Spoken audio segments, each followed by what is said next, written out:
सौतेली माँ से प्यारी चाची। ओहो हो, ये देसी घी के लड्डू तो खाने में बड़े स्वाद हैं और ये कचौड़ी समोसे भी एकदम खस्ता बनी है। वाह वाह वाह वाह। कुंती एसी की ठंडक में बैठी नवीन, फूली और रानी को ललचाते हुए दिखा दिखा कर लड्डू पेड़े खा रही थी। वहीं वो तीनों तपती धूप में आंगन में काम कर रही थी।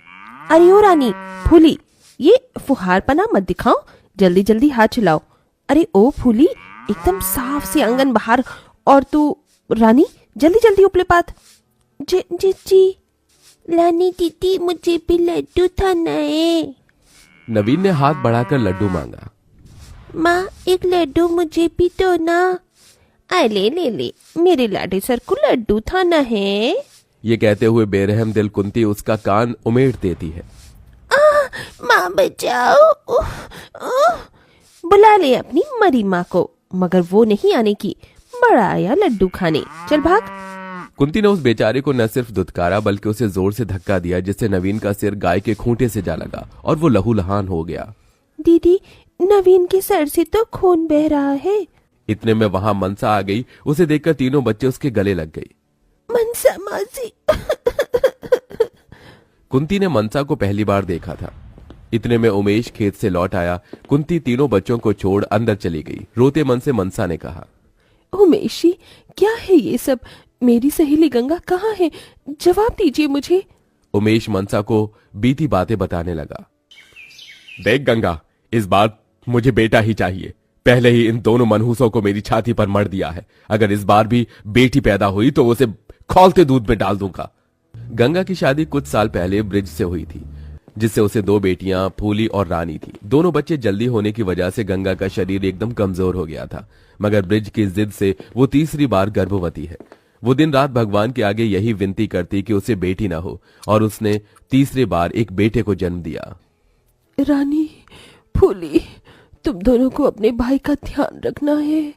ये कहकर गंगा ने अपने जन्मे बेटे को गोद में उठाकर कहा, मेरे लाल, मुझे माफ कर देना। मैं तुझे अपना दूध भी नहीं पिला सकती। मेरी उम्र तुझे लग जाए। जियो मेरे लाल। और खुद मरते हुए भी वो माँ अपने बच्चे को जीने की दुआएं दे गई। इधर गंगा की चिता की आग ठंडी भी न हुई और ब्रिज ने कुंती से दूसरी शादी कर ली और तीनों बच्चों के लिए सौतेली माँ ले आया।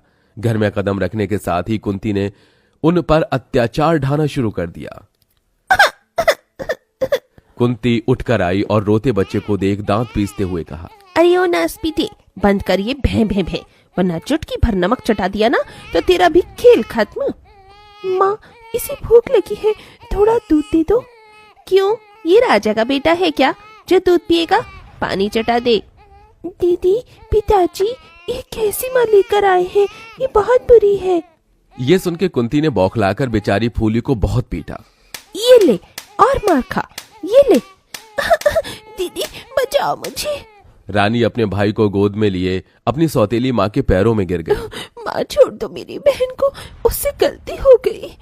निकल गई हेकड़ी। कान खोलकर सुनो, कल से तुम दोनों इस घर का सारा काम करोगी, लिपाई पुताई से लेके खाना बनाने तक। अब तो कुंती खुद पैर पसारे बैठी रहती और उन बेचारे बच्चों से गधों की तरह काम करवाती, तब जाके उन्हें एक रोटी देती। उन्हें न भरपेट खाना मिलता, न कपड़े, न माँ की ममता। उन बेचारे बच्चों का जीवन उनकी सौतेली माँ के चलते किसी नर्क से कम नहीं था। 4-5 साल बीत गए, न नवीन को भरपूर खाना मिला, न समय से टीकाकरण हुआ, जिससे उसके पांव अब पोलियो से ग्रसित हैं। मगर अभी सौतेली माँ का अत्याचार फूली, नवीन और रानी सह रहे हैं। सौतेली माँ कुंती के किए गए अत्याचारों को जानकर मनसा का मन चीख चीख कर रो पड़ा। मनसा, कई बार सोचा कि मैं शादी कर लूं ताकि गंगा भाभी के बच्चों को माँ की ममता दे सकूं, मगर कहीं वो भी कुंती भाभी जैसी ना हो। तभी मनसा ने तीनों के चेहरों की ओर देखकर कहा, मैं दूंगी इन्हें माँ का प्यार, इनकी चाची बनकर। उमेश जी, क्या आप मुझसे शादी करेंगे? और फिर मनसा उमेश से शादी करके उन बेसहारा बच्चों के लिए चाची बनकर घर में आई, जहां तीनों ने उसकी आरती उतारी। आओ चाची माँ, हम आपका स्वागत करते हैं। तभी कुंती ने तीनों को धमकाया, अरे ओ मेरी नक्कारी औलादो, उतरवाऊं मैं आरती? चलो अंदर आओ। अपनी सौतेली माँ के खौफ से तीनों डरे सहमे से चले गए। तभी कुंती ने मनसा को गुस्से से घूरा। अगले दिन तड़के सुबह कुंती ने तीनों को लात से झकझोरते उठाना चाहा। अरे ओ मेरी नास पीटो, नकली औलादो, उठो और काम पर लगो। बच्चों को काम करने की कोई जरूरत नहीं दीदी, अब इनकी चाची आ गई है। तू है कौन? हाँ, और तुम तीनों चाची के पल्लू में क्या छुप गई? निकलो बाहर, वरना गाल लाल कर दूंगी। तीनों बच्चे मनसा का आंचल कसकर थाम लेते हैं। चाची हमें बचा लो चाची, वरना सौतेली माँ मारेगी हमें। तभी माँ होने की धौंस झाड़कर कुंती ने कहा, क्यों रियास्तीन के सांप, तेरी चाची क्या कोई तोप है जो तुम तीनों को मुझसे बचा लेगी? चलते हो या दूं एक रखकर? तभी जैसे ही कुंती ने हाथ उठाया, मनसा ने उसका हाथ रोककर कहा, खबरदार, जो ने हाथ भी लगाया तो मुझसे बुरा कोई नहीं होगा। मनसा के इस कहे पर कुंती बौखला गई। तो होती कौन है इन पर हक जताने वाली? मैं उनकी माँ हूँ, इन्हें मार सकती हूँ? सिर्फ हक जताने से और दावे करने से कोई माँ नहीं बन जाता।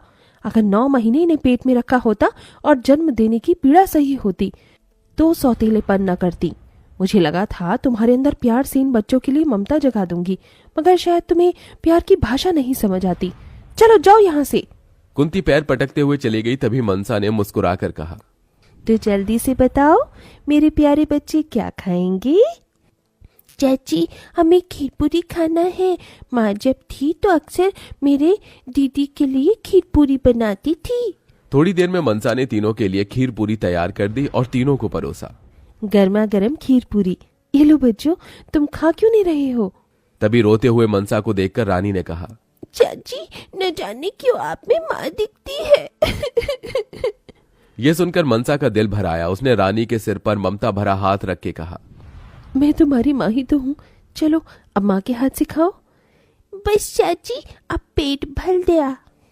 तीनों को खुश देखकर उमेश ने कहा, मनसा तुम्हारे आ जाने से इन बच्चों का बचपन फिर से लौट आया है, शुक्रिया तुम्हारा। उमेश जी, क्या ये बच्चे मेरे नहीं? मुझे इनसे मेरी सहेली गंगा की परछाई दिखती है। ये तीनों मेरे लिए अनमोल हैं।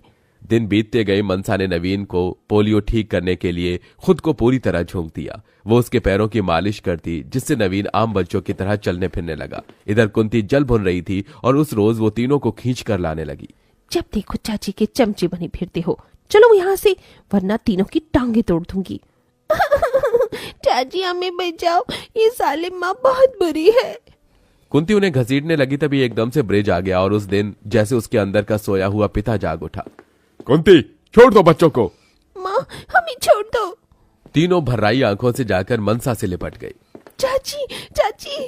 तभी कुंती ने अपनी एक नई चाल चली और ब्रिज को बुरी तरह भड़काने लगी। अजी आप बच्चों को इसके हवाले सौंप रहे हैं? ये इनका मन बढ़ा रही है। बच्चों पर लगाम खींच कर रखना चाहिए। मैं इनकी माँ हूँ, इनका अच्छा ही चाहती हूँ। तभी ब्रिज ने स्नेह भरे नजर से अपने तीनों बच्चों की ओर देखकर कहा, बच्चों तुम किसके साथ रहना चाहते हो? तीनों की आंखों से टप टप आंसू चूए जा रहे थे। उन्होंने एकदम मनसा को देखकर कहा, हमें चाची के साथ रहना है। चाची सौतेली माँ से अच्छी है। ठीक है मनसा, मेरे बच्चे आज से तुम्हारे हैं। मनसा आंसुओं से भरकर तीनों का माथा चूमकर बोली, मेरे बच्चे, अब तुम तीनों को तुम्हारी चाची से कोई अलग नहीं करेगा। अजी मैं भी तो उनकी माँ हूँ, सौतेली ही सही, ये तो चाची है। जेठानी जी, माँ शब्द का मतलब भी जानती हो आप? जो खुद भूखा रहकर अपनी औलाद को खिलाए वो माँ होती है। जो रात भर जागकर अपनी औलाद पालती है वो माँ होती है। जो खुद तपती धूप में पैरों में छाले पड़ने के बाद भी अपने बच्चों के लिए मेहनत से पीछे ना हटे वो माँ होती है। मगर आपने सौतेली माँ की सारी हद पार कर दी। इन मासूम बच्चों को भूखा रखा, इन्हें मारा पीटा, अत्याचार किया। माँ शब्द आपके मुंह से भी गाली जैसा लगता है। शायद इसीलिए आज तक भी आपकी गोद भगवान ने भरी नहीं। मनसा के दिए जवाब ने कुंती को सच का आईना दिखा दिया। मुझे माफ कर दो बच्चों, मैं सचमुच माँ कहलाने की काबिल नहीं हूँ, मगर आज माँ का अर्थ तो जान पाई हूँ। तीनों ने कुंती को माफ तो कर दिया, मगर उनके दिल में मनसा की जगह कुंती कभी नहीं ले सकी।